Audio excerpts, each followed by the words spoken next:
The Son of Man came to this world to seek and save the lost. నశించిన దానిని వెదకి రక్షించుటకు యేసు క్రీస్తు లోకానికి వాక్యము తేటగా తెలియచేస్తోంది. నశించిన వారిని యేసు క్రీస్తు లోకమునకు వచ్చాడని మన ధూపదీప నైవేద్యాది కార్యక్రమాలు జరుగుతున్న యెరూషలేములో ప్రపంచ దేశాల్లో చెదిరిపోయిన వారందరూ యెరూషలేములో దేవుని ఆరాధించడానికి వస్తూ ఉంటారు. అలాంటి ఆరాధన కేంద్రము నుండి, ప్రార్థనా శిబిరము నుండి, పరిశుద్ధుల సహవాసము నుండి ఒకడు వ్యాపార కేంద్రమైన, ఆకర్షణ గల పట్టణమైన, ఖర్జూర పట్టణ కేంద్రమైనటువంటి ఎనుకోకి వెళ్ళిపోతున్నాడు. అది దిగే త్రోవ కనుక దొంగోడికి దొరికాడు, బాగా కొట్టబడ్డాడు, కొర ప్రాణముతో విడవబడ్డాడు, రక్తం మడుగులో పడి ఉన్నాడు. ఆ స్థితిలో స్వయంగా ప్రభువే వాడి దగ్గరికి వెళ్ళి వాడి పడి ఉన్న స్థితిలో వాడిని పలకరించి ద్రాక్షరసం అనబడిన పరిశుద్ధ రక్తమును, నూనె అనబడిన పరిశుద్ధాత్మను వాడికి ఇచ్చి 2 దేనాలు అనబడుతున్న పరిశుద్ధ గ్రంథాన్ని ఇచ్చి పూటకొల్ల వానింటికి అనగా మందిరానికి చేర్చి వాడిని ఆదుకున్నట్టుగా, పరామర్శించినట్లుగా వాక్యములో మనకు కనబడుతుంది. ఇలాంటి సన్నివేశాలు చదివినప్పుడల్లా, విన్నప్పుడల్లా, చూసినప్పుడల్లా మనకేమనిపిస్తుంది? అవును, నిజమే, వాడు నశించుతుండగా యేసయ్య వాడి దగ్గరికి దిగి వచ్చాడు అని రక్షించాడు. లోకా 19:10 చెప్పిన అని మనం ఎంతగానో సంతోషిస్తూ దేవుని స్తుతిస్తూ ఉంటాం. ఇలాంటి సంఘటనలు ఎన్నో ఉన్నాయి. ఆయనే దిగి వచ్చి ప్రజలు, ఐగుప్తులో ఆ ప్రజలకు ఇశ్రాయేలు శ్రమలో కొలిమిలో కాలిపోతున్న ప్రజలను కాపాడడానికి మండుచున్న అగ్నిలోనికి దిగి వచ్చి వారు విమోచించిన దేవుడు ప్రభువైన యేసుక్రీస్తు వారు. మండుచున్న వేడి మెగల అగ్నిగుండమును 7 అంతలు ఎక్కువ చేసి అందులో 3 భక్తులను విసిరివేస్తే వారిని ఆదుకోవడానికి, వారి ప్రాణములను కాపాడడానికి, రక్షించడానికి అగ్నిగుండంలోకి సహా దిగి వచ్చిన దేవుడు ప్రభువైన యేసుక్రీస్తు వారు.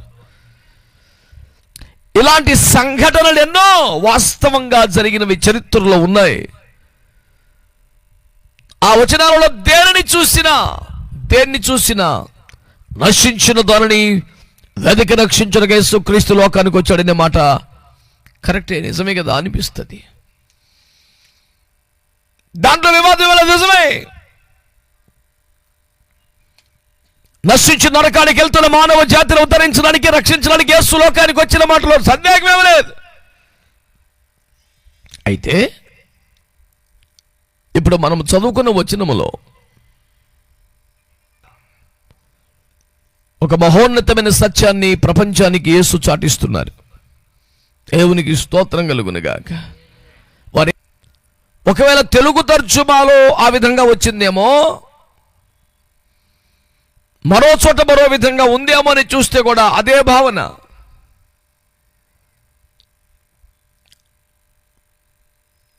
టు సీక్ అండ్ సేవ్, ఉద్ధరణ చేయాలి. అవును, మేము తింటే చనిపోతామని మా దేవుడు చెప్పాడు అని చెప్పింది. మీరు చావనే చావరు అని దీన్ని బతికిందో అది మొదలుకొని బండ మీద సర్పపు చాడని సొలొమోను మాట్లాడినట్టు సామెతలలో నేటి క్రైస్తవ సంఘాలలో కూడా చొరబడి అవను ఏ మాటతో మోసగించిందో అలాంటి మాటలే చెబుతూ యేసు శరీరాన్ని యేసు రక పెట్టుకోండి, మోసపోయి వాడి మాటలు నమ్మి పండు తిన్న కారణంగా వారికి వచ్చింది ఏమిటి? తిను దినమును నిశ్చయముగా నీవు చచ్చదవు. దేవునితో వరకున్న అనుబంధం తెగిపోయింది. దేవుని ఎదురికి రాలేని పరిస్థితి వచ్చింది. చివరకు చర్మపు చొక్కాయలు చేయించిన ఏదెన్ నుంచి బయటకు వెళ్ళిపోవలసిన పరిస్థితి వచ్చింది. మరణం అనే మాటకి బైబిల్ ఇస్తున్న అర్థం ఏమిటంటే ఎడబాటు. మరణం అనే మాటకి బైబిల్ ఇస్తున్న అర్థం ఎడబాటు. ఎడబాటుని మరణం అంటుంది, కానీ సాధారణంగా మనం అనుకునే మరణాన్ని బైబిల్లో మరణం, మన సహోదరుడు లాజరు నిద్రించుచున్నాడు, మనం అతన్ని బ్రతికిద్దాం అంటాడు. వెంటనే మనోడు అంటాడు, తోమా నిజముగా నిద్రపోతే లేపుదాం పదా అంటాడు. అంటే సమాచారం వేలకూడదు చచ్చిపోయాడని. సచ్చురాన్ని పట్టుకోలే నిద్రపోతున్నాడు లేపుదామంటాడేంటి? నిజంగా నిద్రపోతే లేపుదాంలే, కాస్త వ్యంగ్యంగా ఎటకారంగా అంటున్నాడు అన్నమాట. ఒకవేళ ఇతని భాషలో ప్రకారం నిజంగా నిద్రపోతే లేపడానికి యేసు ప్రభువును 12 మంది అపోస్తలులు కావాలండి. ఓ పిల్లను పంపితే లేపడా? పనికి మళ్ళా జిగ్గాపోతే ప్రభు కోప్పడి, ఓకే మీ భాషలో రోజున మీరు యాయిరు కుమార్తె చనిపోతే కూడా అన్నమాట అదే, ఈ చిన్నది నిద్రించుచున్నదే కానీ చనిపోలేదని. ఎందుకు ఆ మాట అంటున్నాడు? ఎందుకంటే నిద్రపోయినవాడు మళ్ళీ లేస్తాడు, చనిపోయినవాడు లేవడు. నిద్రకి చావుకున్న తేడా అదే కదా ప్రధానంగా. మళ్ళీ లేచే అవకాశం ఉంటుంది నిద్ర అనాలి, మళ్ళీ లేచే అవకాశం లేకపోద్దని మరణం అనాలి. అది బైబిల్ మాట్లాడిన మాట. నువ్వు ఏ రూపంలో ఎప్పుడు ఎక్కడ ఎవడెట్లా చచ్చిపోయినా ఈ మృతులందరినీ దేవుడు కోసం నిలబెట్టే రోజు ఒకటి రాబోతుంది. కనుక భౌతికంగా తనువు చాలించడాన్ని, దేహమును వదిలిపోవడాన్ని మరణం అనడం లేదు బైబిల్. అది నిద్ర. నువ్వు లేవాలి. మొదలు చూడు, ప్రకటన గ్రంథములో 21 వచనములో అగ్ని గంధకములతో గుండములో వేయబడుతురు, ఇదే మనకు దూరం అయిపోయింది ఆ ఎడబాటు. ఎంత వయసులో వారు చనిపోయినా, ఎంత పెద్దవారు చనిపోయినా, రేపో మాపో మనము చనిపోతామని సంగతి మనకి తెలిసినా, మరలా నిద్రించిన వారిని మనం ఒక దినం మనం కలుసుకుంటామని నిరీక్షణ మనకు ఉన్నా కాసింత దుఃఖం కలుగుద్దిగా. ఎందుకు కలుగుద్ది తెలుసా? అవిశ్వాసం ఇంకోటి కాదు, ఆ ఎడబాటును తట్టుకోలేక కాస్త బాధ కలుగుద్ది. మరణం అంటే ఎడబాటు తప్ప అంతకన్నా ఏం కాదు. కానీ పరిశుద్ధులకైతే నీతి తనువు చాలిస్తే, దేహాన్ని వదిలితే వారికి దేవునికి మధ్య దూరం ఇంకా తగ్గిపోతాయి, ఇంకా దేవునితో ఏకమైపోతారు. కనుక దాన్ని మరణం అన్నారు బైబిల్లో. దాన్ని మరణం అన్నారు. ఈ రోజున గుర్తుపట్టాల్సిన మాట, నశించినది అంటే ఏమి నశించింది? పండు తినడం వల్ల ఏమి నశించింది? ఏమి కోల్పోయారు? తిను. ఏమి కోల్పోయారు? తిను. దినమున నిశ్చయముగా నీవు చచ్చదవు. దేవుడిచ్చిన జీవము కోల్పోయారు. దేవుడితో సంబంధం ఆ యొక్క అనుబంధం పోయింది. పాపము చేయడాన్ని బట్టి, మానవుడు తప్పు చేయడాన్ని బట్టి, దేవుడు వద్దనే పని చేయడాన్ని బట్టి, అబద్ధాన్ని, మోసాన్ని, దేవునితో సజీవంగా ఉన్న సంబంధాన్ని కోల్పోయాడు. ఆత్మలో చచ్చిపోయాడు మనిషి, మరణంలోనికి వెళ్ళిపోయాడు మనిషి.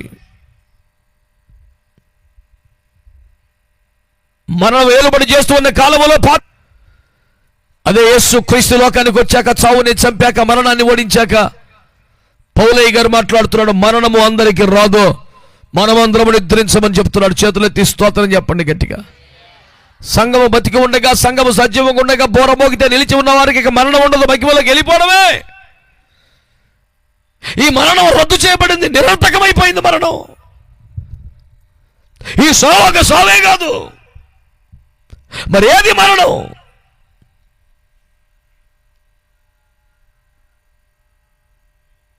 దేవునికి దూరం అయిపోవటమే మరణం అని.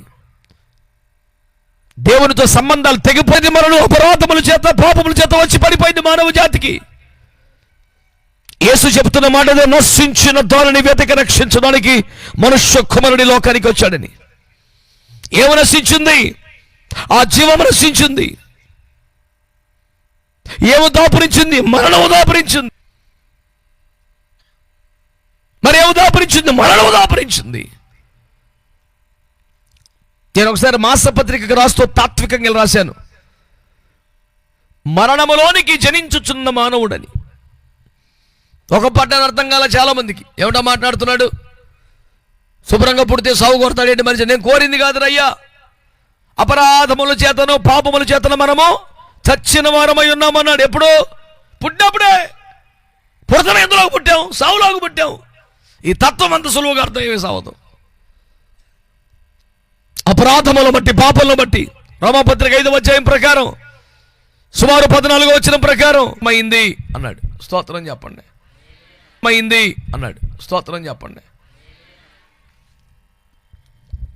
పెద్దగా జీతం సరిపోతలేదు, కొంచెం బియ్యం ఎవరికి వస్తలేదు, ఏదైనా చిన్న పని చేసుకుందాం, మనకున్న పెట్టుబడికి వ్యాపారం చేసేంత సీన్ లేదని ఒకడు వెళ్ళి ఒక జాతర మేకలను కొన్నాడంట. మగ మేక, ఆడ మేక.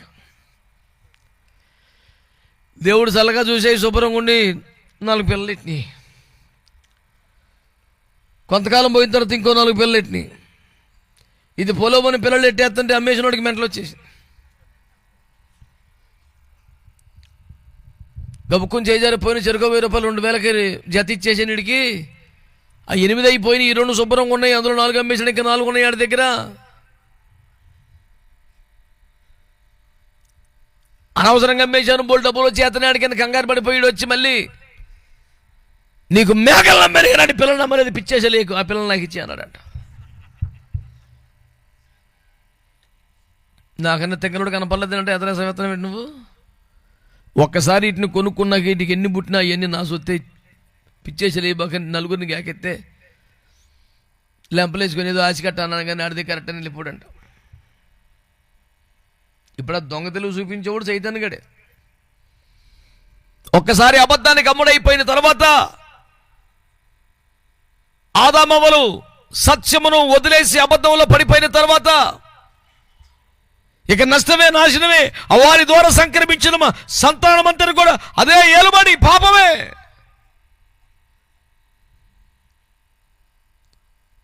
దేవుని వాక్యం చెబుతుంది, దేవునితో అనుసంధానమైపోయే ఒక వ్యవహారం ఏదైతే ఉందో అది జీవం. దేవునితో ఎడబాటు ఏది ఉందో అది మరణం. ఇప్పుడు మనుషులందరూ భక్తి చేసి పాటల పట్ల దేవా కనికరించి ఒకసారి కనబడవా, నీ దర్శనం కుదురు చూస్తున్నాను, ముఖ దర్శనం చాలయ్యా, ఈ తిప్పలన్నీ ఏంటి? దేవునికి దూరం అయిపోయినటువంటి ఎడబాటులో పుట్టిన పాటలు కదా. దేవుడు ఉన్నాడా, ఉంటే కళ్ళు మూసుకున్నాడా, ఏం చేస్తున్నాడు కనబడతలేదని, ఎంతెక్కినా కనబడతలేదని, దేవుడు ఉన్నాడా అని, దేవుడు ఏం చేస్తున్నాడని. ప్రభు మొర వినవా అనే పాటలో మనం ఏమంటాం? నీ కొరకేనే వెదికేను దేవా, నాకు ఒకసారి కనిపించరావా. కీర్తన గ్రంథంలో రాసిన పాట అది. భక్తులందరూ కూడా, మనుషులందరూ కూడా ఏ దేశంలో ఏ మత విశ్వాసులు ఉన్నా దేవుడు కనబడాలి, దేవుడు కావాలని కోరుకోవడం. దైవ దర్శనం కోసం వెళ్తున్నాం, దైవ దర్శనం కోసం వెళ్తున్నామని తిప్పల పట్టడం చూస్తున్నారా? క్రైస్తవ్యం అయితేనేమి, క్రైస్తవేతర విశ్వాసం అయితేనేమి, దేవునితో సంబంధాలు తెగిపోయింది కాబట్టి, దేవుడికి మనిషి ఎడబాటు అయిపోయింది కాబట్టి, ఉన్నాడనే డౌటు, ఎక్కడున్నాడనే టెన్షను, కనబడతాడేమో అని ఆశ, ఇన్ని బయలుదేరి ఎందుకు? దాని పేరే మరణం అంటుంది బైబిల్. దేవునితో మనిషికి వచ్చింది ఎడబాటే మరణం. దాన్ని సెట్ చేసుకోకపోతే 2వ మరణం, నరకంలోకి వెళ్ళి పడిపోయే ప్రమాదం ఉంది.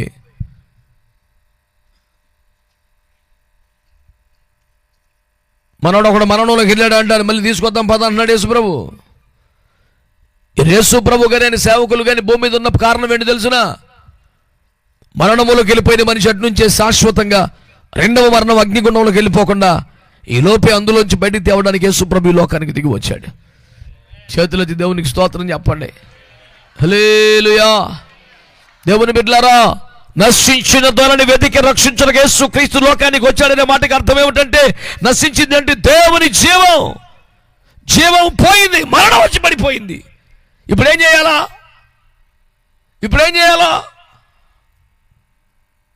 మరణాన్ని బయటికి పంపించి మళ్ళీ జీవాన్ని సంపాదించుకోవాలి. యేసు ప్రభు వచ్చిన పనిది నశించిన దాన్ని, ఆ జీవం కోల్పోయారు, మళ్ళీ మనుషులకు ఆ జీవాన్ని ఇవ్వాలి. గొర్రెలకు జీవమును అది సమృద్ధిగా ఇవ్వడానికి లోకానికి నేను వచ్చానని చెప్పాడు యోహాను 10:10. దేవునికి స్తోత్రం కలుగునుగా. ఇంతమంది కలిసి చెప్తే ఎంత సప్పగెట్టుకూడదండి చెప్పండి గట్టిగాను. బహుశా జీవం సమృద్ధికి ఇంకా దొరలదేంటి, సప్పగెడుతుంది పని. గొర్రెలకు జీవమును అది సమృద్ధిగా ఉండడానికి లోకానికి వచ్చానని చెప్పాడు. దేవునికి స్తోత్రం కలుగునుగాక. దొంగతనము చేయడానికి, నాశనము చేయడానికి, హత్య చేయడానికి వస్తాడు, వాడు మరణాన్ని తెచ్చిపెట్టాడు, నేను జీవాన్ని ఇవ్వడానికి వచ్చాడు. ఏమైనా ఏ వ్యాసంగమైనా పేరు ప్రఖ్యాతులు ధనఘనతలు తెచ్చిపెట్టదేమో కానీ పాపము వలన మనిషి కోల్పోయిన జీవాన్ని ఎవరూ తెచ్చిపెట్టలేరండి. అది ఒక యేసు ప్రభు మాత్రమే ఇవ్వగలడు. నిజానికి దాన్ని మళ్ళీ తెచ్చివ్వడానికి యేసు లోకానికి వచ్చాడు. చేతులెత్తి స్తోత్రం చెప్పొచ్చు. అది ఎక్కడ పోయినా, ఎక్కడ బారేసుకునే వెతికి తెస్తాడట. మనంతో బాగానే మాడతాడు కానీ వాళ్ళ మటుకి బాగా ఆ సానుభూతి కొట్టేస్తాక వేసి వీడంతా రాజకీయాలు అయితే క్లిక్ అవుతాడు, రాజకీయాల్లో క్లిక్ అవుతున్నాడు, సేవకు కదాడు, అంత నటన వ్యవహారం ఆడిది. సరే పదం అన్నాడు, యోర్దాను అవతలకి వెళ్ళిపోయాడు, ఒక మంచి చెట్టు చూసుకున్నాడు, కూర్చున్నాడు, నరికేస్తున్నాడు పొలం అని.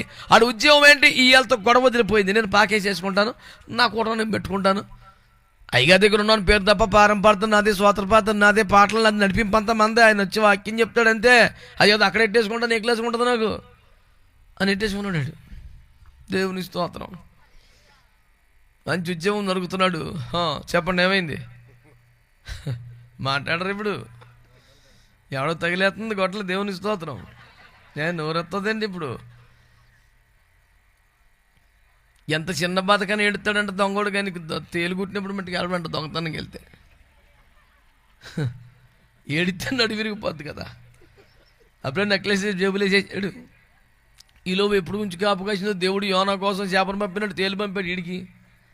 వేసి కొడితే ఏసు రక్తం అమ్మా అందామని ఉంది కానీ అంటే స్తోత్రం నడి విరిగిపోద్ది అడిగి. అందుకని అబ్బా ఏమిటి వైపరీత్యం, ఈ పాపిష్టి తేలు ఇప్పుడే దాపురించిన, తట్టుకోలేను, ఎడవలేను, ఏమిటి దుస్థితి. అట్టుందో కూడా పని. చెప్పరే గొడ్డలేమైపోయింది? మీది గాదిలో పోయి చెప్పండి. ఇప్పుడు పేనం వచ్చింది కొంచెం. గొడ్డలు ఏమైపోయింది?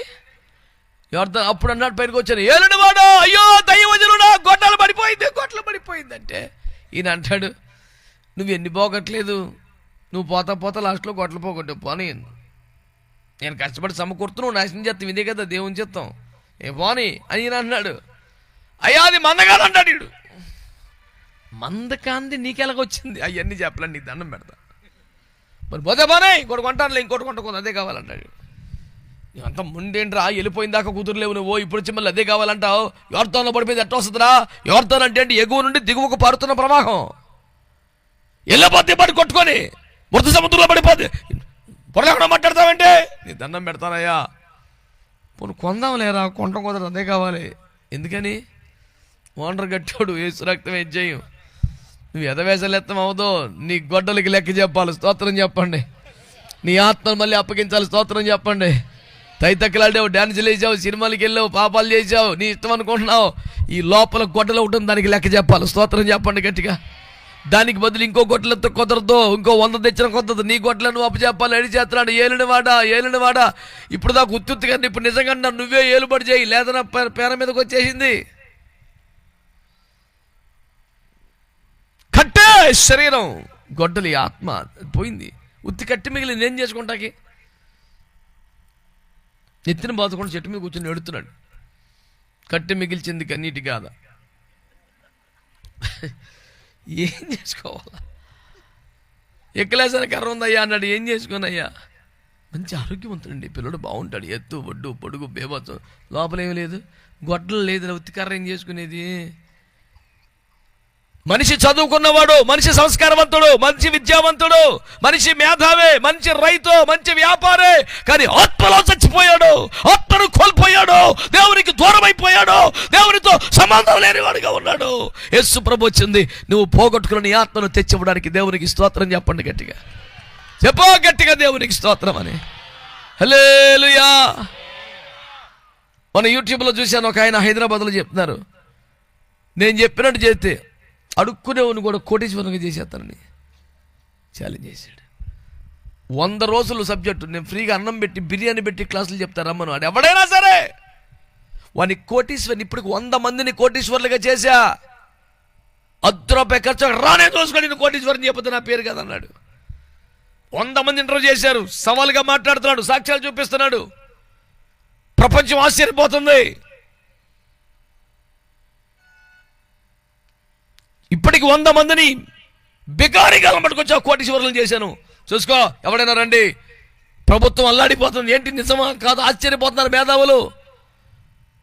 నాకు అది చూస్తున్నప్పుడు ఆశ్చర్యపోతూ నాకు అనిపించింది, 100 మందిని కోటీశ్వరులు చేయగలడు కానీ ఒక్క ఆత్మను తెచ్చివ్వగలరా? అరే రే రే రే, ఈ ఒక్క పాయింట్ మీదనే సరే దేవుడి కాడికి రావాల్సిందే కదా. ఎంత విచిత్రం అని నేను విస్తుపోయాను బిడ్డలారా, మీకు మనవి చేస్తున్నాను. అలాంటి మేధావులు ఉన్నారు. ఒక్క సినీ నటుడే 250 మంది పిల్లలకి గుండె ఆపరేషన్లు చేయించాడంట. నేను ఎంతగానో సంతోషించాను. ఒక వ్యక్తి 5,000 మందికి విద్యాదానం చేశాడు, సంతోషం.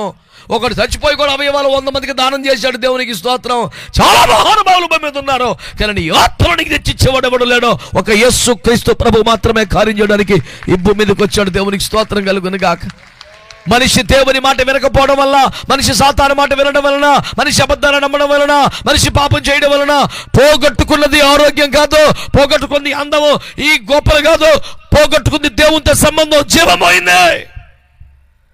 తిను దినమును నిశ్చయముగా నీవు సత్యము. మరణంలోకి వచ్చాడు మనిషి. ఇప్పుడు మరణంలోని జీవంలోకి తెచ్చేవాడు కావాలా? నన్ను ఆశీర్వదించి తెల్లవారులు ఏడు చేస్తున్నాడు పేద మనిషి. ఎవరో ఊరి మీ మౌనం పాడుగానేట్టు ఉన్నారు ఇంద్రా. అట్టనాలా మిమ్మల్ని? నేను తెలియక చాలా మర్యాదగా మాట్లాడుతున్నాను. మనకు అలా గిట్టదా? హల్లెలూయా. పోనీ ఇది ఒకటి చెట్టారుగా, మళ్ళోసారి హల్లెలూయా. ఓకే, ఎంతవరకు ట్యూన్ అయింది బండి? ఏం గొలిపోయాడు మనిషి చెప్పండి.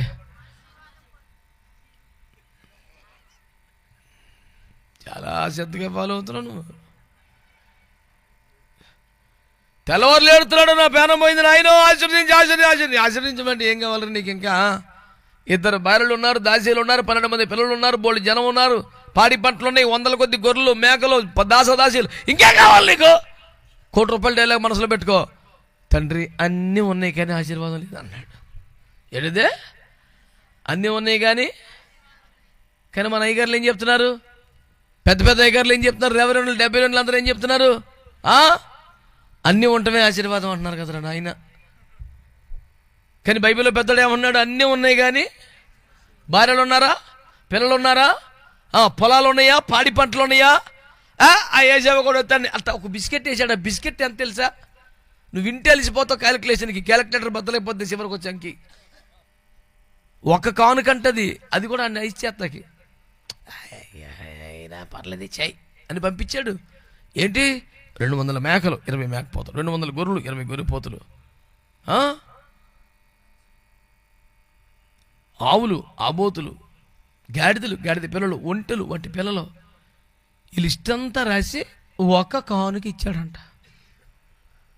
నువ్వు క్యాల్కులేట్ చేయి. 100 గొర్రెలు, 20 గొర్రెపోతులు, 200 గొర్రెలు, 20 గొర్రెపోతులు, 200 మేకలు, 20 మేకపోతులు, 10 ఆబోతులు, ఆవులు, ఒంటెలు, గాడిదలు, వాటి పిల్లలు. ₹1,00,000 దాటేది లెక్క. ఎందుకు ఇచ్చాడు అది? అక్కడ కోపంగా వస్తున్నాడు, కొంచెం చల్లబడదామని. అట్లా ఒక బిస్కెట్ వేసాడండి. అంత సౌండ్ ఉంది యాకోబు దగ్గర. ₹1,00,000 ఒక కానుకట్టి. ఒక్క కానుకంటే మనకేంటి? 10గా కనబడుతుంది కదా దేవుని స్తోత్రం. 10 వేసుకోనా, 10గా మన లెక్క కానుకంటే అంటలా. యాకోబు కానుకంటే ₹1,00,000 అండి.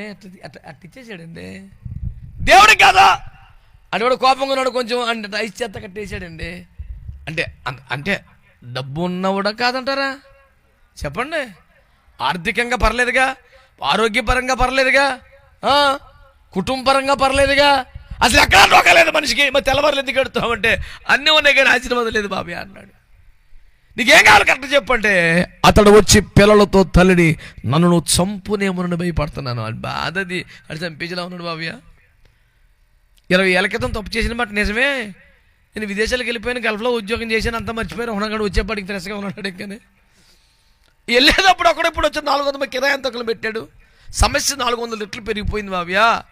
నువ్వు నన్ను కాపాడంటే నీకు ఏం కావాలి నాన్న? అన్నీ ఉన్నాయి తండ్రి, ఆశీర్వాదం లేదు. ఏంటది? జీవం లేదు, మరణం వేలాడుతుంది. నన్ను ఆశీర్వదించంటే ఆ బాబు ఏడిపేంటంటే ముంచుకొచ్చిన మరణాన్ని తప్పించి కాస్త జీవంలో పెట్టు బాబు, నీ దండం పెడతానని. ఒకలో ఇద్దరు చెప్పారు తప్ప భక్తులందరూ ఇంకా సోతున్నారు. రేపటి కూటంలో సోత్రం చెప్పుకుందాం అంటారా? భోజనం మరి ఏనాటిది ఆనాడే దేవునికి స్తోత్రం, రేపటికి అది కుళ్ళిపోవును కనుక నేడే తినుడి. ఈ రెఫరెన్స్లు బాగా తెలుస్తాయి. ఓ పాస్గా చెప్పారు నాకు మొన్న, అంత కంగారుగా ముగించేసేవేంటారా కూటమన్నాను. 12 సరిపోతే ఇంకా చల్లారిపోతుంది కదన్నా, ముందే తినమని చెప్పాడు యేసుప్రభు అన్నాడు. అడిగి పని కట్టుకొని వచ్చి 12 లోపు తినేమని చెప్పాడండి యేసుప్రభు. ఎక్లెన్స్ కూడా ఆరిపేసాడు, పోయాడు. ఏనాడు దానాడు తెల్లారికి పని చేయదన్నాడు యేసుప్రభు. నువ్వు వాక్యం చదవలేదా నిర్గమకాండం అన్నాడు. అయ్యి బాబోయ్, అసలు నీకున్న ప్రత్యక్షత ఆడి టీవీలో కూడా లేదు ఎవరికైనా. ఎవడాడు ఆడే. ఇంకెందుకు ఆడి గురించి అన్నిసార్లు ప్రస్తావన మనకి? ప్రభు పేరు చెప్పుకుంటే పుణ్యం, కానీ ఎందుకు పచ్చారు ఆడి పేరు? నేను మీకు చెప్పే సువార్త ఒకటే పెట్టలారా, మనిషి కోల్పోయింది జీవం. ఫరో దగ్గరికి వచ్చాడు యాకోబు, గుర్తుందా? యోసేపు గారు అందరిని పోగేసుకు వచ్చాడు 70 మందిని. ఫరో గారి దగ్గర తీసుకెళ్తే ఏమన్నాడు? ఫరో తల వంచి నమస్కరిస్తే యాకోబు చేతులెత్తాడు, గాడ్ బ్లెస్ యూ ఫరో అన్నాడు. కడుపులో తిండిలేపిన రేంజ్లో ఉండాలి. దేవునికి స్తోత్రం కలుగునగా. స్తోత్రం చెప్పరే. మెమోరాండం పట్టుకొని తిరగటం కాదు, పనికి మళ్ళీ బతికని చెయ్యట్టు ఉండాలి. ఎట్ట కాదు ఓయ్, నీ గడిచి గట్టిగా ఎక్కావు, నువ్వు అలాగే మాట్లాడుతూ కొంచెం ఇబ్బందులు ఉన్నాం. మరి మేము పిల్లలకు అన్నం పెట్టుకోలేని పొజిషన్లో యాకోబు చెయ్యాలకు ఉంది, ఇలా లేదు. అయ్యా పిల్లలకి వెళ్ళవాడిని, డజన మంది సంతానం తగలబడ్డారు, దాసదాసులు ఇంకా చాలా ఇంతమందికి అన్నం పెట్టుకోలాడిపోతున్నాను, పేదవాడిని ముసలివాడిని పెద్దవాడిని, నీ పచ్చని పడి ఉంటాను, ఏకేడు చిన్న దండం పెడతాను, గింజలు పెట్టు బాబయ్యా అన్నారు. అసలు దర్జాక్ సింహాలు నుంచొని ఉంటే దేవునికి స్తోత్రం. ప్రపంచానికి అన్నం పెట్టే ఫరో తల వచ్చి నమస్కరిస్తే పిల్లలకి తిండి పెట్టుకెళ్ళాడు, చేతులు ఎత్తి గాడ్ బ్లెస్ యూ అంటున్నాడు. కొడితే మళ్ళీ ఎలా ఉన్నది తెలిసిన సప్పిడి దెబ్బలు. వీటికి అంకారం లేదు, కోల్పోయింది ఏంటి? జీవం. మరణం వేలుబడి చేస్తుంది. దేవుడిచ్చిన జీవాన్ని పోగొట్టుకున్నాం. పాపం చేసినటువంటి భయంకరమైన పరిస్థితి, ఏనాడో చేసిన పాపం కదా, మర్చిపోయారు కదా అనుకోవడం కాదు, అది తరుముతుంది, మరణంగా మారింది. ఈ తరిమే మరణాన్ని తీసివేసి జీవాన్ని ఇస్తావా బాబు అని దండం పెట్టుకుంటున్నాడు. వింటున్న భక్తులారా, దేవుని బిడ్డలారా, శ్రద్ధగా ఈ మాటలు వినాలి మీరంతా. దేవుని వాక్యము నీతో నాతో మాట్లాడుతున్న ముచ్చట ఏంటిది? ఏది నశించిపోయిందో దాన్ని తెచ్చిస్తాడంటే యేసయ్య. జీవమును కోల్పోయాం, మరణం తెచ్చుకున్న మన పేనం మీదకే, మెడ మీద కత్తి వేలాడుతోంది, మరణం తరుముతోంది.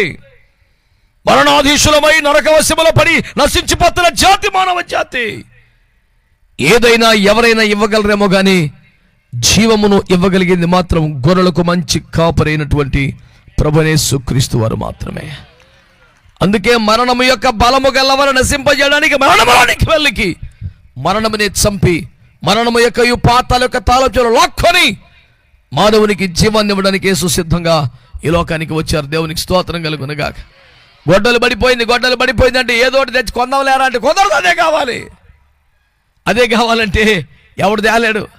అది అర్థంలో పడిపోయింది, అది దిగువకు ప్రవహిస్తోంది, పుట్ట సముద్రానికి వెళ్ళిపోద్ది, ఇక అది దొరికే అవకాశం లేదు. ఇంత ఘోర పరిస్థితుల్లో ఉండగా చెట్టు మీద అక్కడే ఏడుతున్నాడు, ఒడ్డు మీద అయ్యగారు పరిస్థితిని గమనిస్తున్నాడు. ఈ లోపు ఆకాశం నుండి దేవుడు మాట్లాడుతున్నాడు, నా కుమారుడా ఓ కొమ్మ నరికి అందులో పడాయి. అర్థం కావట్లా. గొడ్డలి మునిగే స్వభావం కలిగిన ఇనుము, లేత కొమ్మను నరికి ఎక్కడ ఏమంటాడేంటి? లేత కొమ్మ నేల మీద తేలుతుంది, మునగదు. గొడ్డలి మునిగిపోతే తేలదు. దేవుని ఏ చిత్రం అనుకుంటుంటే ప్రభు అన్నాడు, చెప్పింది జై. ఒక లేత కొమ్మ ఆకాశానికి భూమికి మధ్యలో కోయబడింది. ఆకాశానికి భూమి ఒక లేత కొమ్మ నరకబడింది. ఏ జబ్బు లేని పచ్చి కొమ్మ నరకబడింది. దానికి అసలు మునిగే అవసరం లేదు, అది మునిగే స్వభావం కాదు. అసలు ఆ కొమ్మకు మరణం లేదు. మునిగిపోయినటువంటి గొడ్డలి పైకి తేవడానికి యోర్దానులోకి వెళ్ళిపోతున్న గొడ్డల్ని, అయ్యో మరణంలోకి వెళ్ళిపోతున్న గొడ్డలని, మానవుడు కోల్పోయినటువంటి ఆత్మను మరలా తెచ్చి ఇవ్వడానికి దేవునికి స్తోత్రం. మరణమే లేని మహిమ గల దేవుడు, జీవాధిపతి అయిన దేవుడు అయ్యో నింగికి నేలకు మధ్యలో కొయ్యబడ్డాడు, కొట్టబడ్డాడు, దారుణమైన శ్రమ అనుభవించాడు, చనిపోయాడు. ఆ కొమ్మ నేల మీద పడింది. అందరు చూస్తున్నారు. గొడ్డలంటే మునిగింది కానీ కొమ్మ మునగదుగా, తేలిందిగా. అని చూస్తుంటే విచిత్రంగా కొమ్మ కూడా మునిగిపోయింది. ఇదేమి దరిద్రమరా, ఇదేమి విచిత్రమరా, గొడ్డలంటే మునిగిపోయింది, లేత కొమ్మ పచ్చి కొమ్మ కూడా మునిగిపోయింది. పాపి యజమానుడు అంటే మరణానికి వెళ్ళాడు, ఈయన దేవుడు అన్నారుగా, పరిశుద్ధులు అన్నారుగా, జీవాధిపతి అన్నారు కదా, సృష్టికర్త అన్నారు కదా, ఇద్దరు కూడా మరణంలోకి వెళ్ళటం ఏంట్రా అని అందరూ విస్తుపోతున్నారు. కొంచెం సేపటికే దేవునికి స్తోత్రం, మునిగిపోయిన లేత కొమ్మ పచ్చి కొమ్మ యోర్దానుకి వెళ్ళిపోయింది. మృత సముద్రానికి వెళ్లకుండా గొడ్డలికి అడ్డుపడింది. ఒక గిలక గేలం నూతుల పడిపోయి సేదనట్టుకొచ్చినట్టే యేసు రక్తం ఏం చేయం ఈ గొడ్డల్ని పైకి తెలిచేసిందంట. దేవునికి స్తోత్రం కలుగునుగాక. ఆ కొమ్మే కొయ్యబడకపోతే ఆమెనే చెప్పండి, అనండి గట్టిగా ఆమెనని. ఆ కొమ్మే కోయబడకపోతే, ఆ కొమ్మే నరకబడకపోతే, ఆకాశానికి భూమికి మధ్యలో ఆ కొమ్మే వధించబడకపోతే, ఆ పచ్చని కొమ్మ, ఆ లేత కొమ్మ, ఆ జీవాధిపతి ఆ ప్రభువైన యేసుక్రీస్తు వారే ఆకాశానికి భూమికి మధ్యలో వేలాడి ప్రాణం పెట్టకపోతే, మరణంలోనికి వెళ్ళకపోతే గొడ్డలి తేలే ఛాన్స్ లేదు. మానవుడు కోల్పోయిన ఆత్మ మళ్ళీ దొరికే అవకాశం లేదు. దేవునికి స్తోత్రం కలుగునుగాక. ఏదైనా ఎవరైనా చేస్తారేమో కానీ నువ్వు కోల్పోయిన జీవాన్ని తెచ్చేవారు లేరు, నీ మరణాన్ని మాన్పేవారు లేరు, మరణాన్ని జీవంగా మార్చేవారు లేరు, కోల్పోయిన జీవాన్ని మరలా నీకు ఇచ్చేవారు లేరు. ఇది చేయడానికి, ఆనసించిపోయిన జీవాన్ని తెచ్చిపెట్టడానికి ప్రభువైన యేసుక్రీస్తు లోకానికి వచ్చారు.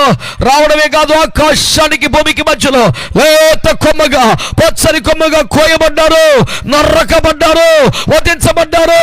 మానవుడు ఎక్కడ పడిపోయాడో ఆ పాపంలోనికి, ఆ మరణంలోనికి వెళ్ళి కోల్పోయిన జీవాన్ని మరలా తీసుకుని వచ్చి ఇదిగో నిత్య జీవం, ఇదిగో నిత్య జీవం అంటూ ఉచితంగా మానవునికి అనుగ్రహిస్తున్నారు. ఆ జీవాన్ని మేము పొందుకున్నాం, అది ఉచితంగా అందరికి ఇవ్వడానికి ఇష్టపడుతున్నాడు ఆయన.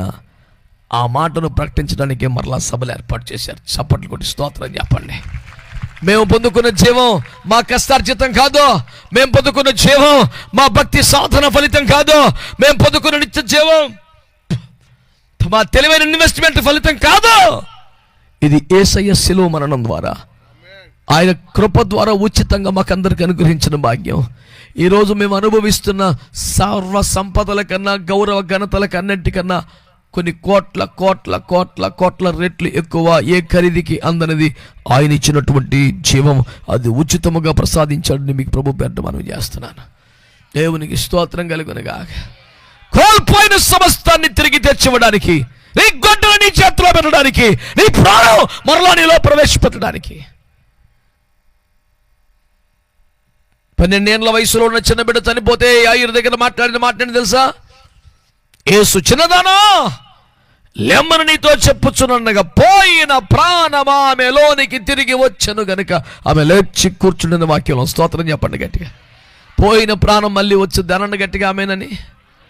చెప్పండి చెప్పండి, ఏమొచ్చుద్ది చెప్పండి గట్టిగా. నీ ఆరోగ్యం ఎంత బిడ్డ, నీ సమాధానం ఎంత? పోయిన ప్రాణమే తిరిగి రాబోతుంది. వెళ్ళిపోయిన ప్రాణమే మళ్ళీ వచ్చేసింది. 4 రోజులు అయిపోయింది, కుళ్ళిపోయింది అనుకున్న శరీరంలోకి మళ్ళీ ప్రాణం వచ్చేసింది. పసిపిల్లవాడి దేహముగా మారిపోయింది. జీవాధిపతి పక్కన కూర్చొని వాడు బొచ్చేస్తున్నాడు. దేవునికి స్తోత్రం కలుగునుగాక. మరణమును జీవముగా మార్చేసిన వాడు ఉన్నాడు ప్రపంచంలో ఒక్కడు. ఆయన పేరు ప్రభు అయినా. చెప్పు గట్టిగా మాట. ఆయన పేరేంటి చెప్పు, ఆయన పేరేంటి చెప్పు. ఆయన జీవాధిపతి. దేవునికి స్తోత్రం కలుగునుగాక. అఖిల బ్రహ్మాండమును చరాచర జగత్తును పుట్టించి పోషించి పాలిస్తున్న దేవుడు, మరణమును జీవముగా మార్చివేసిన దేవుడు, నీ జీవము నీకు తెచ్చివ్వడానికి తాను మరణములోకి వెళ్ళినవాడు, నీ మరణమును తన మీద వేసుకుని తన జీవాన్ని నీకు ఇచ్చినవాడు, నశించిన దానిని వెదకి రక్షించడానికి యేసు క్రీస్తు లోకానికి వచ్చాడు. ఎవడు నశించింది? జీవం. నీలోని జీవం నశించింది. చావు తప్పి కన్నులొట్టబోయినట్టుగా 10 లక్షలు పోతే 5 లక్షలు ఇన్సూరెన్స్ వచ్చినట్టుగా కాదు. 50 లక్షలు కంపబోతే 30 లక్షలు నష్టపరిహారం వచ్చినట్టు కాదు. జీవం పోతే నిత్య జీవాన్ని తెచ్చిచ్చాడు. చప్పట్లు కొట్టి స్తోత్రం చెప్పండి గట్టిగా. హల్లెలూయా. అందరు చెప్పారా? ఎక్స్చేంజ్ ఆఫర్ అనండి, అనండి. ఇగిలిచ్చేస్తున్నాను ఇది ఎక్స్చేంజ్ ఆఫర్ అనగానే. అసలు ప్యానం వింటేనే మాట వింటేనే ప్యానం వచ్చేస్తుంది ఒకరికి. ప్రెషర్ కుక్కర్లు ఎక్స్చేంజ్ ఆఫర్ మేళా అని పెడితే మా పాస్టర్కి శోధన వచ్చేసింది. ఎక్కడ తగలపడి చూడలేదు గొడవేంటో అధ్యక్ష, కలిగి కూర్చున్నావు చూడ గొడవేంటో కుదురుతలేదు ఆయనకి. కుదిరితే ఇందాక చేసి ఉండోడు కదా అబ్బాయి. దేవునికి స్తోత్రం చెప్పండి. హల్లెలూయా. ఇదిగండి ఫోన్లన్నీ పిల్లగాళ్ళు ఆపరేట్ చేస్తుంటారు, పెద్దోళ్ళ కాట్లు గొడవ తెలియదు, అయ్యాం ప్యానం తీసేస్తుంటాయి. మొన్న ఒక పెద్ద ఆయనకి వెళ్ళక మీటింగ్లో ఇబ్బంది పెట్టేస్తున్నాను, వాళ్ళ కొడుకు వైబ్రేషన్ మోడ్లో పెట్టి జోబులో పెట్టేశాడు. అది ఎవడో ఫోన్ చేశాడు, గుండె మీద కొట్టేసుకుంటుంది. అది ఈయన స్ట్రోక్ వచ్చేసినాడు, కింద పడిపోయాడు. మొత్తం కలేజా కదిలిపోతున్నారా అంటున్నాడు. లేదు నాన్నగారు ఫోన్ వచ్చిందంటే ఫోన్ తలకెందుకు అవుతుందా, ఎప్పుడు అలా లేదా, వైబ్రేషన్లో పెట్టావా, నన్ను ఎలా చేసావు పెట్టరా అని అడుగుతున్నాడు. ఫోన్లు ఎవరికి ఒక సమస్యగా మారిపోకుండా మనం ప్రార్థన చేయవలసిన అంశం ఒకటి చేరింది మాకు ఇప్పుడు. ఏం చేయాలో కొత్తగా మంచి వాళ్ళందరూ స్తోత్రం చెప్పండి. హల్లెలూయా. యాక్సిలేటర్ తేరగా ఉంది, కాలు కింద తొక్కి తెలగండి, పెనం పోదా, మధ్యలో ఇంకోటి ఉంటుంది కదా, ఏంటి చదివే యాక్సిలేటర్ పక్కన ఉంటుంది అది. దేవునికి అందరూ స్తోత్రం చెప్పండి. హల్లెలూయా.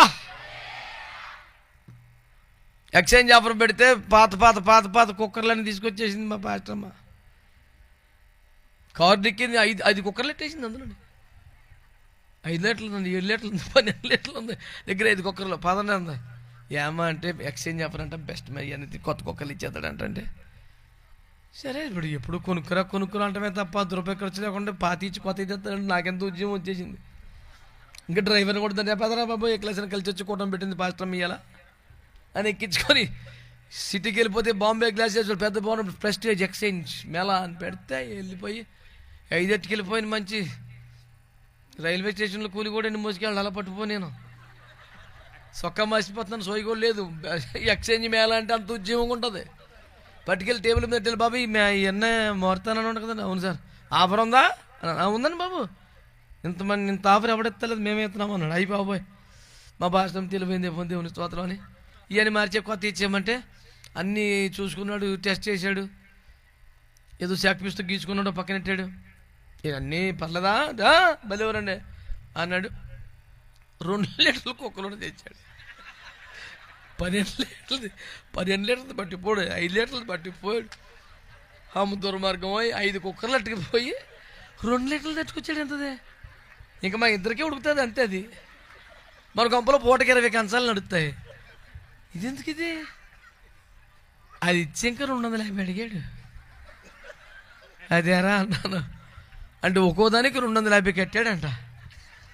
1250 పోనీ ఇది 1500 అన్న, ఇంకో 250 ఇచ్చి అన్నాడు. మా పాస్టానికి మీద చూస్తుంది, అప్పుడే వెళ్ళిపోయింది, కారు ఎక్కేసింది. ఇంక నా పక్క సీట్లో కూర్చొని వెనక సీట్లోకి వెళ్ళిపోయింది. ఇంక అర్థమైపోయింది కూటం. 7 పాత్రలో ఒక పాత్రకు ఉగ్రత కుమ్మరించేసేలా ఉన్నాడు. ఇంకేం చేస్తాం, ఇంకా నావన్నీ అంగీకరించు మీసా అన్నిటికి ఇచ్చేసి 250 ఇచ్చేసి ఇంత బొమ్మరిల్లో పిల్లలు ఆడుకునే గిద్దలు ఆడుతూ కొనుక్కొచ్చుకున్నాను.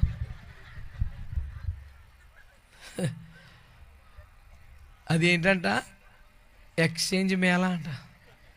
సౌమేళం వాయించాడు. ఎక్స్చేంజ్ మేళా ఏమంటే 5 కుక్కర్లు అట్టేసుకుని చిన్న కుక్కర్ ఇస్తామే సూపర్ మేళానా. అప్పుడు ఎంక్వైరీ చేశాను, ఎక్స్చేంజ్ అంటే నేను ఒక్కడనే మోసపోయినా ఎక్కడ నిలగా ఉంటుందా. అప్పుడు ఆలోచన చేశాను, సైకిల్ ఎట్టుకెళ్తే ఎక్స్చేంజ్లో బైక్ ఎత్తాడా, మాట్లాడరా, బైక్ ఎట్టుకెళ్తే కారు ఎత్తాడా, మనం పట్టుకెళ్ళింది ఎక్కడన్నా సన్నాసి రకం ఎత్తాడు. అదే ఎక్స్చేంజ్ మేళంటేని బాగా ఆలోచించి అన్నీ కనుక్కొని చెప్తున్నాను మీకు, ఉత్తిమాట కాదు. మనం సైకిల్ ఎట్టుకెళ్తే ఎక్స్చేంజ్లో బైక్ ఎత్తాడా, బైక్ ఎట్టుకెళ్తే ఎక్స్చేంజ్లో కారు ఎత్తాడా, మాట్లాడరా. వెండి పట్టీలు పట్టుకెళ్తే బంగారు గొలుసు వెళ్తాడా ఎక్స్చేంజ్లోని. కానీ ఒక్క సిలువ ఇవ్వబడి క్రీస్తు మాత్రమే నీ పాపాన్ని తీసుకెళ్తే నీకు పరిశుద్ధిస్తున్నాడు. నీ వ్యాధిని తీసుకెళ్తే నీకు ఆరోగ్యాన్ని ఇస్తున్నాడు, నీ శాపాన్ని తీసుకెళ్తే జీవాన్ని ఇస్తున్నాడు, ఆరోగ్యం వెళ్తే నీ మరణం తీసుకెళ్తే జీవాన్ని ఇస్తున్నాడు. ఇంత ఎక్స్చేంజ్ ఆఫరు ఒక్క సిలువ దగ్గర తప్ప ప్రపంచంలో ఎక్కడ దొరకదు. ఈ ఆఫర్ ఈ రోజు కూడా ఉంది. ఈ రాత్రి నీకు అది అందుబాటులో ఉంది. చేతులెత్తి స్తోత్రం చెప్పు, స్తోత్రం చెప్పండి. నువ్వు పాపంతో వస్తే నీకు పరిశుద్ధతను ఇస్తున్నాడు, మరణంతో వస్తే జీవాన్ని ఇస్తున్నాడు, వ్యాధితో వస్తే ఆరోగ్యాన్ని ఇస్తున్నాడు. ఈ రోజు కూడా బేభత్సమైన ఎక్స్చేంజ్ ఆఫర్ ఎక్కడన్నా ఉందంటే అది ప్రభు యేసు క్రీస్తు కల్వరి శిలువ దగ్గర మాత్రమే ఉన్న. దేవునికి స్తోత్రం కలుగునుగా. చెప్పాలి గట్టిగా. నువ్వు ఏదైనా బట్ట దానికన్నా కోట్ల నెట్టు విలువైంది పట్టుకుపోతావు. దరిద్రాన్ని బారేసి ఐశ్వర్యం పట్టుకెళ్ళిపో, రోగాన్ని బారేసి ఆరోగ్యాన్ని పట్టుకెళ్ళిపో, శాపాన్ని బారేసి దేవుని పట్టుకెళ్ళిపో, మరణాన్ని పారేసి శిలువ దగ్గర జీవాన్ని సంపాదించుకో. ఉచితముగా ఈ అనుగ్రహాన్ని దేవునికి ఇవ్వడానికి సిద్ధంగా ఉన్నాడు. దేవునికి అందరూ స్తోత్రం చెప్పారా? కోల్పోయింది ఏంటి? నశించింది ఏంటి? జీవం.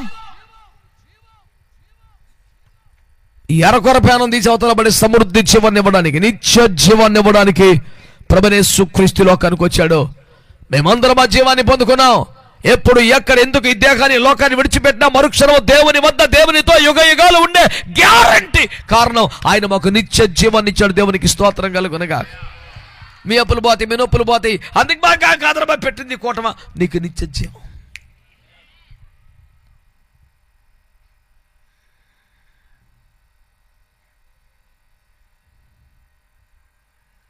దేవుని వాక్యాన్ని మంచిగా అర్థం చేసుకునే ప్రతి చేయండి. నశించిన దేవుని జీవం. దేవునికి స్తోత్రం కలుగునుగాక. హల్లెలూయా. మరొక మాట మీకు జ్ఞాపకం చేస్తాను దేవుని బిడ్డలారా. ఏమి నశించింది?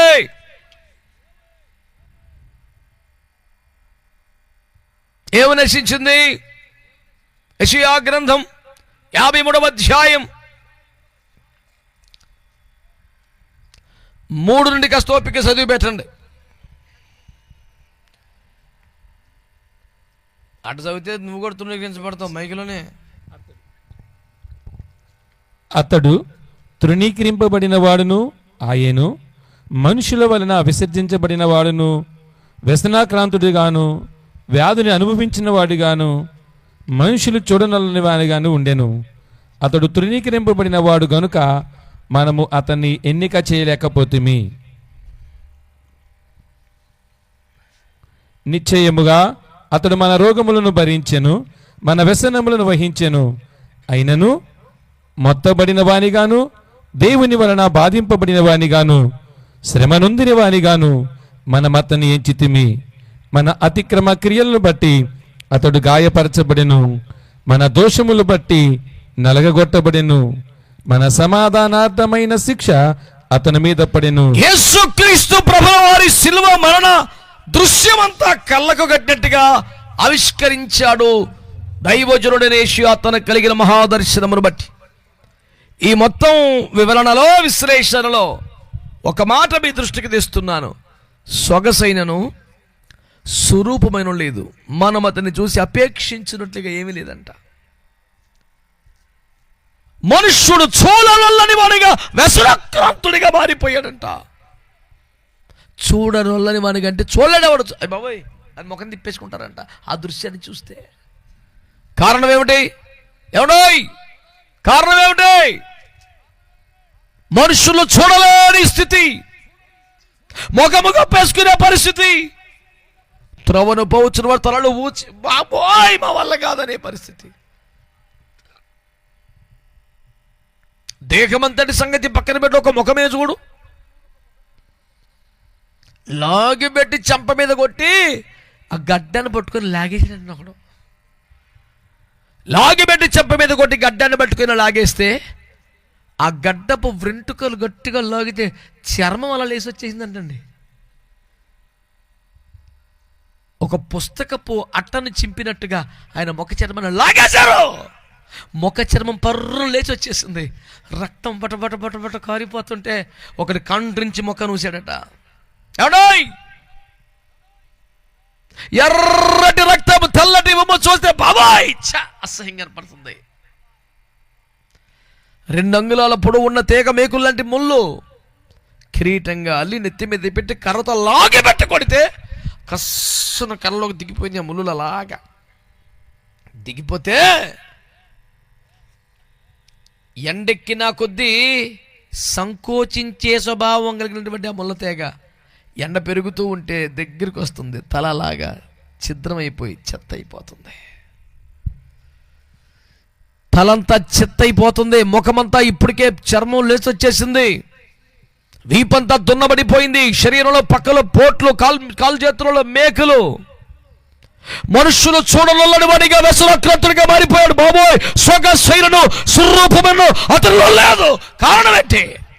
ఎందుకు ఆ ఘోర కలి శిలువలో ఆదికాండం 1:27 ఆయన తన స్వరూపమందు తన పోలిక చొప్పున నరులను చేశాడు. ఆయన పోలిక, ఆయన స్వరూపం. మానవులలో ఆ స్వరూపం ఉందా? ఆ పోలిక ఉందా?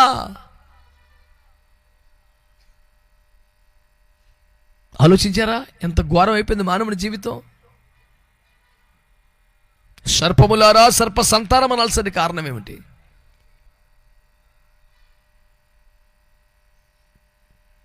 ఆ నక్కతో ఇలాగూ చెప్పు అనాల్సిన పరిస్థితి ఎందుకు వచ్చింది? మనిషి దైవ స్వరూపాన్ని కోల్పోయాడు, ప్రేమ స్వరూపాన్ని కోల్పోయాడు, మహిమా స్వరూపాన్ని కోల్పోయాడు. దేవుని పోలిక, దేవుని స్వరూపం పోగొట్టుకున్నాడు. మనుష్యులు చూడనొల్లని వాడిగా వ్యసనాక్రాంతునిగా మారిపోయాడు. ఆయన ఎందుకు అలా అయిపోయాడు? ఎందుకు తల చెత్త అయిపోయింది? ఎందుకు ముఖ చర్మము కూడా ఏకంగా చెక్కేసినట్టు అయిపోయింది? ఎందుకు దేహమంతా చీరేశారు? ఆయన తన స్వరూపాన్ని కోల్పోయిన కారణం నీవు కోల్పోయిన మహిమా స్వరూపాన్ని మరలా నీకు తెచ్చివ్వడానికి కదా. ఇంకేమన్నా కారణం ఉందంటారా? బిడ్డలారా, దేవుని వాక్యము తేటగా గమనించి పూట నశించిన దాన్ని వెదకి రక్షించడానికి యేసు క్రీస్తు లోకానికి వచ్చాడు. మనము కోల్పోయినటువంటి దైవ స్వరూపం, ఆమేన్, దేవుని పోలిక, ఆమేన్, దేవుని స్వరూపం పోగొట్టుకున్నాం. మనం లోపట బయట చూస్తే అచ్చం దేవుని వంటి వారమాట.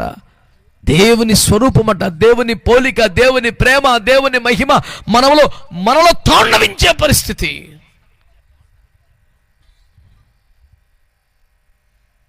అదేమీ కనపడలేదు.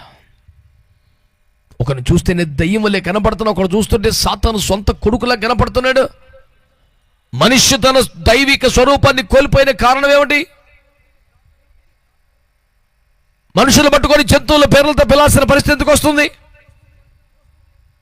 ఒక రాజును పట్టుకొని నక్కతో ఎలా చెప్పాల్సిన పరిస్థితి ఎందుకు వచ్చింది? ఈరోజు నా దేవుని వాక్యాన్ని ఆలోచించండి. నీవు కోల్పోయిన స్వరూపాన్ని నీకు మరలా తేవడానికి యేసు ఈ లోకానికి వచ్చాడు. చేతులెత్తి గట్టిగా హల్లెలూయా, హల్లెలూయా. దైవజనులు సాధు సుందర్సింగ్ గారి పేరున్నారా? మీ మౌనం పాడుగా ఏంటే ఎన్నాములే అతడి ఎదురు చెప్పచ్చు కదా. అదే దైవజనులు సాధు సుందర్ సింగ్ గారు. వారికి ఉన్న పేరేంటి తెలిసిన?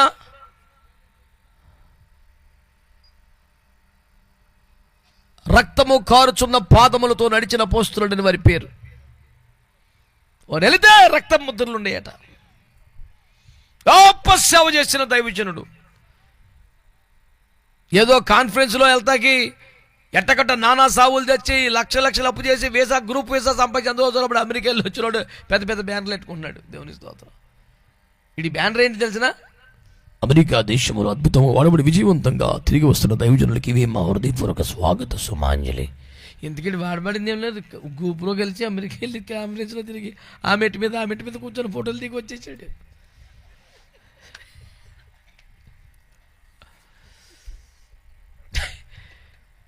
బద్దకి ఏదో దేశం వెళ్తానంటాం వస్తానంటాను, ఏ టీసీ స్లిప్పర్ చేసుకుని వెళ్ళిపోయి వచ్చేస్తున్నాడు. అందులో ఆడవడే ఉంది.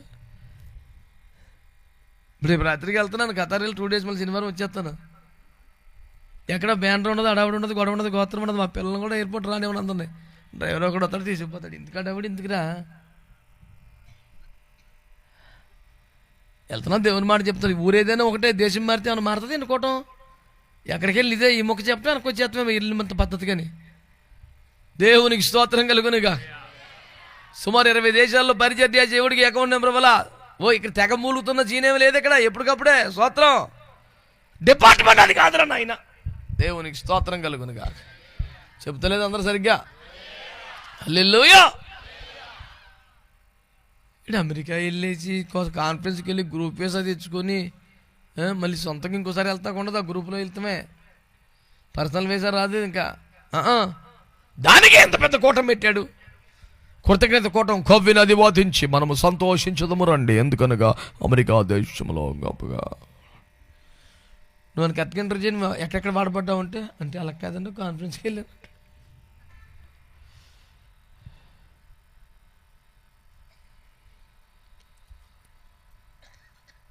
పాలు పంతకెళ్ళాడు తడవుడు చేస్తే యేసు రక్తం ఏం చేయం.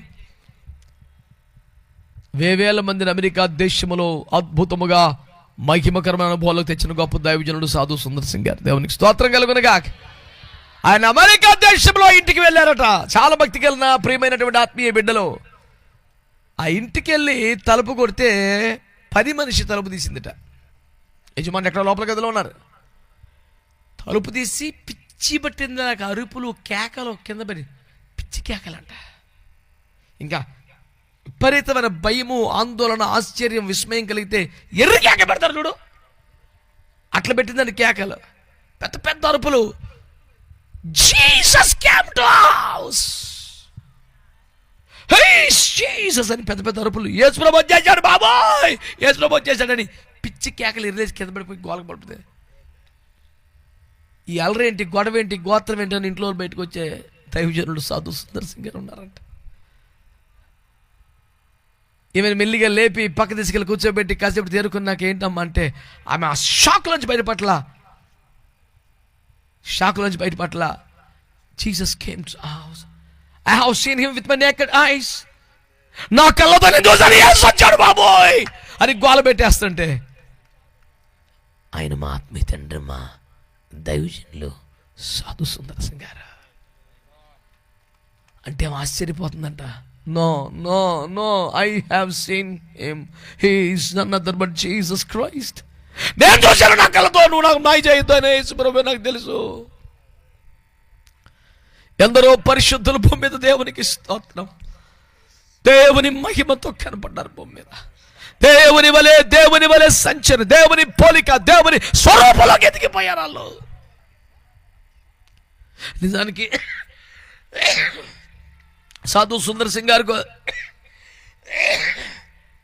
ఏ ఒక్కరికో కాదో, నీకు నాకు మనందరికీ ఇవ్వడానికి దేవుడు ఆ కోల్పోయిన స్వరూపాన్ని, మహిమని మరలా మనకి ఇవ్వడానికి సిలువలో స్వరూపమైన స్వగసన లేని వాడిగా మారిపోయాడు. చేతులెత్తి దేవునికి స్తోత్రాలు చెప్పొచ్చు కదా. ఏ ఒక్కరి కోసం కాదదే, నీకు నాకు తన స్వరూపం, తన పోలిక. ఆదిమ సంఘములో ప్రతి చోట సంఘం దేవుని పోలికలకు వచ్చేదంట. గలతీ సంఘస్థులు రాకపోయేసరికి పౌలు గారు బాధపడి చేస్తున్నాడు. క్రీస్తు స్వరూపము మీ యందు ఏర్పరచబడలేదని నేను ఇంకా ప్రసవేదన పడుతున్నాను, నేను ఇంకా దుఃఖపడుతున్నాను, నేను ఇంకా బాధపడుతున్నాను గోలబెట్టి చేస్తున్నాడు. సంఘములో ఎవరిని చూసినా యేసులా కనపడేవారంట. గలతీ సంఘంలో కనబడిపోయేసరికి బాధపడిపోతున్నాడు. అయ్యో, యేసు ఎందుకు కొట్టబడ్డాడు, యేసు ఎందుకు చీల్చబడ్డాడు, స్వరూపమైన స్వగసైన లేని వాడిగా ఎందుకు మారిపోయాడు? ఒకటే కారణం, ఆ మహిమ స్వరూపాన్ని మరలానికి ఇవ్వడానికి. నశించినది అంటే ఏంటి? జీవం. రెండో ఆ స్వరూపం నీకు మరలా తెచ్చివ్వడానికి యేసుక్రీస్తు ప్రభు శిలువలో చనిపోయారు. దేవునికి స్తోత్రం. హల్లెలూయా, హల్లెలూయా. మూడవది ఖరీదైన మాట, దైవీకమైనటువంటి ఒక అద్భుతమైన దేవునితో సహవాసం పాపం ద్వారా మనిషి కోల్పోయాడు. ఎక్కడో దేవుడు ఉంటాడు, భక్తుడు ఎక్కడో పడి ఉంటాడు.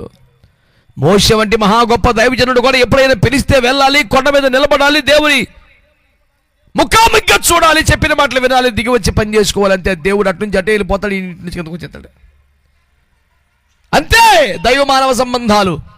ఆయా సమయాల్లో వారి మీదికి యెహోవాతో బలముగా దిగి వచ్చెను, దేవుడు వారికి ప్రత్యక్షమయ్యను. అంతే. కానీ కొత్త నిబంధనలు యేసుక్రీస్తు శిలువ ప్రభువు చనిపోయి తిరిగి లేచిన తర్వాత పరలోకానికి వెళ్తా చెప్పారు, నేను వెళుతున్నాను, బాధపడద్దు, నేను వెళితే పరిశుద్ధాత్మను మీకు పంపుతాను. చేతులు ఎత్తి గట్టిగా స్తోత్రం చెప్పండి. నేను వెళ్ళి ఏం పంపిస్తాను? పరిశుద్ధాత్మను పంపిస్తాను. ఆయన మీలో ఉంటాడా? ఆయన మీతో ఉంటాడా? గట్టిగా చప్పట్లు కొట్టి స్తోత్రం చెప్పండి. హల్లెలూయా. సంతోషంగా చప్పట్లు కొడుతున్న స్తోత్రం చెప్పండి. పరిశుద్ధాత్ముడు తాకి వెళ్ళిపోవటానికి రాలేదు, పరిశుద్ధాత్ముడు మెరిసి వెళ్ళిపోవటానికి రాలేదు, పరిశుద్ధాత్ముడు స్వస్థపరిచి వెళ్ళిపోవటానికి రాలేదు. పరిశుద్ధాత్మ దేవుడు నీతో ఉండడానికి, నీలో ఉండడానికి, సదాకాలము యుగ సమాప్తి వరకు నీతోనే ఉండిపోవడానికి దిగి వచ్చాడు. దేవునికి స్తోత్రం కలుగును గాక.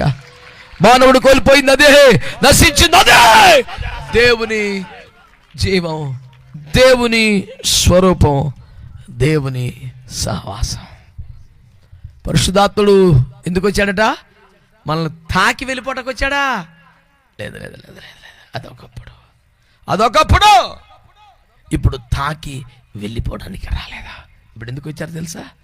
ఆయన మీతో ఉండడానికి. ఎన్ని రోజులు? సదాకాలం. ఎన్ని రోజులు? యుగ సమాప్తి వరకు. దేవునికి స్తోత్రము కలుగునుగాక. హల్లెలూయా. అందరు చెప్పారా? పౌలు గారితో అందరికి ఒకసారి సమస్య వచ్చింది. కొత్తగా జనులు రక్షించబడిన వారికి ఏం చెప్పాలి, ఏం చెప్పకూడదు, రూల్స్ ఏం పెట్టాలి, ఏం పెట్టకూడదు అని చర్చ జరుగుతుంటే పౌలయ్య గారు కూడా సంగతి ఎంతో తెలుసుకుందామని పెద్దయ్య గారు అయిన పేతురు గారి దగ్గరికి వస్తే అందరూ కూర్చొని అపోస్తలుల 15లో చర్చా వేదిక పెట్టుకొని ఎవరి సమస్యలు వారు, ఎవరి అభిప్రాయాలు వారు చెప్తే చెప్తే చెప్తే చెప్తే లాస్ట్లో పేతురు నిలబడి, సరే ఇది మొదలుకొని ఇలా చేయండి. పౌలు గారు కూడా పేతురు గారు ఇచ్చిన గైడ్ లైన్స్ నుంచి చెప్పాల్సి వచ్చింది. వెళ్ళి ఇది మొదలుకొని ఇలా చేయండి, ఎంతకన్నా భారం ఆపుకోండి, ఇలా చేయండి అని చెప్పి ఇలాగూ చేయవలడని నాకును పరిశుద్ధాత్మకును తోచుచున్నది అంటాడు. కొట్టు గట్టిగా ఒకసారి చప్పట్లో. ఏం దమ్మున స్టేట్మెంట్ అయ్య గారు, ఏం మాట్లాడే? నాకును పరిశుద్ధాత్మకును తోస్తున్నది. అక్కడ అందరు ఆత్మను పొందిన వాళ్ళే, ఎవరు చిన్న చితక వాళ్ళు కాదు. అక్కడ అందరు అపోస్తుల మీటింగ్, అది విశ్వాసులు కూటమి కాదు, అది అపోస్తులు కూర్చొని మాట్లాడుకుంటున్నారు. పబ్లిక్లో ఇలా ఉంది పరిస్థితి, ఏం చేద్దాం, ఏం మాడదాం, ఏం ఆపుదాం, ఏం చేద్దాం అంటే ఎవరి అభిప్రాయాలు, ఎవరి ప్రాబ్లమ్స్ వాళ్ళ ఫీల్డ్లో ఉన్నాయంటో చెప్పుకొస్తే ఫైనల్గా పేతురు నిలబడి ఆన్సర్ చెప్పి ఇది మొదలుకొని ఇక్కడ నుంచి ఇలా చెప్పండి, ఇలాగని నాకును పరిశుద్ధాత్మకును తోచుచున్నది. నేను పరిశుద్ధాత్మ ఆడుకుని ఒకటి ఫైనల్ చేసి మీకు చెప్తున్నా ఉన్నాడు సింపుల్గా. అంటే పరిశుద్ధాత్మ ఆయనలో నివసిస్తున్నారు, వాళ్ళిద్దరూ కలిసి మాట్లాడుకుంటున్నారు, కలిసి పరిచయం చేస్తున్నారు. ఒకరికి వచ్చేసింది కోటం. ఆమేన్. పాస్టర్ గారే కదా అని చెప్పారని అబద్ధం ఆడేశాడు. ఆ సంగతి తెలియకుండా సప్పేరు అబద్ధం ఆడేసింది. పేతురు గారు అంటారు, నువ్వు మనుషులతో కాదు దేవునితో అబద్ధం ఆడుచున్నావు. పేతురుతో అబద్ధం ఆడితే దేవునితో అబద్ధం అన్నట్ట. ఆ రెఫరెన్స్ ఏదో బాగా పనికొచ్చేలా ఉందని నాలాంటి వాడు వచ్చాడు అబద్ధం ఆడతాడు, కబడతాడు, నాతో అబద్ధం ఆడితే దేవునితో అబద్ధం ఆడిన నిజానికి అంత మ్యాటర్ మన దగ్గర లేదు. రావాలా భక్తికి, ఆ పాకానికి ఓ రాసేసుకోవటం కాదు పొలమని, ఇది నేనే, ఇట్స్ మీ.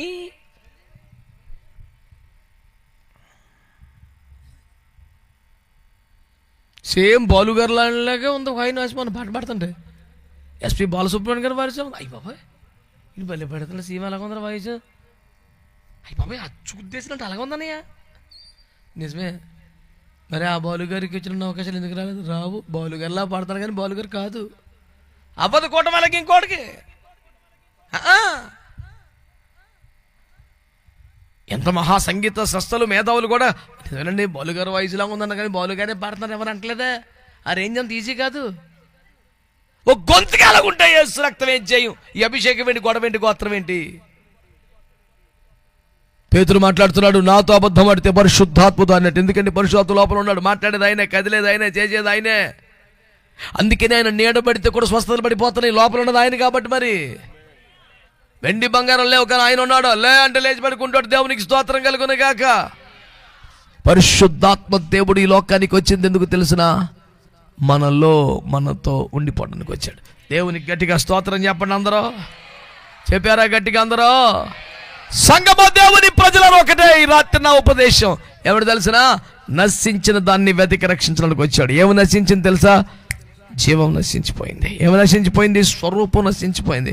ఏమి నశించిపోయింది? దేవునితో సంబంధం, సహవాసం. వీటిని మరలా సమకూర్చడానికి యేసులోకానికి వచ్చాడు.